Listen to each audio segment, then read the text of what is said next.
mentioned, we have to our overpass, our third overpass on the Lindsay Highway, which is something that's currently in the works. They've already let out for bids on that project. We need to make sure that our infrastructure is in place for our community to make sure that with the increase in growth in our city, not only population-wise, but especially with the rail traffic that we will be seeing now with the increase in rail traffic, the Modelo project, where we will see a large number of rail cars traveling daily through our city.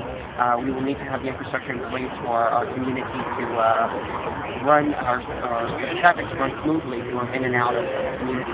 So these overpasses surely do assist us with these issues that we're facing. But of course, there are many more projects that we'll be continuing to work with TechDOT. And of course, as always, our planning department does an excellent job keeping us informed on these projects and how we can better our community. Of course, I'll venture out to say that last night we went ahead and started with some additional projects for our city, starting with the $4.9 million COs that were approved last night's City Council meeting to begin the construction or the first phase of the street renovations in our city. So this is the check shot as, of course, city project, but that will also include some detention ponds within our community in the overpass high school area to alleviate flooding. So we're really working on a lot of these projects. These funds, of course, pending final approval with our bank, which is the banking system. We should be receiving those funds in June.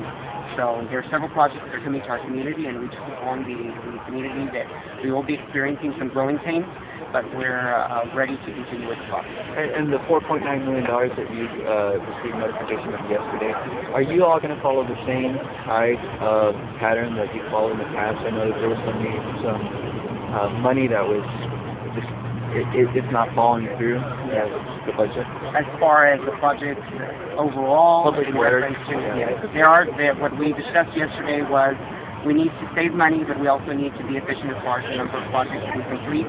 Therefore, a committee is going to be established to oversee the project to make sure that what other councils have seen with their CIP, their capital improvement projects, we're not experiencing those same problems where spending was done, and of course, this is why we're establishing that committee, and that was discussed at last night's City Council meeting, to make sure that the funds that are being asked for are going to be used strictly for the project enhancements for city streets, and of course our detention fund. That of course is the first phase for this first year. It will be a 5 to 7 year plan that we're looking at.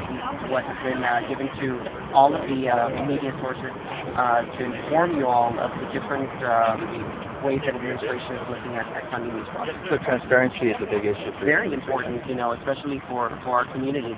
We're going to have a very transparent government. Of course, if there are issues as far as the spending of the funds within our city, of course, we are looking into that. We don't let things like that slide. We have a responsibility to the taxpayer, and that's exactly what we're going to do. So we want to inform the community that if there are former projects that were out there that may have had some issues, we're looking into that to make sure that these plans that we have now with the new council will not have those same problems. Thank you.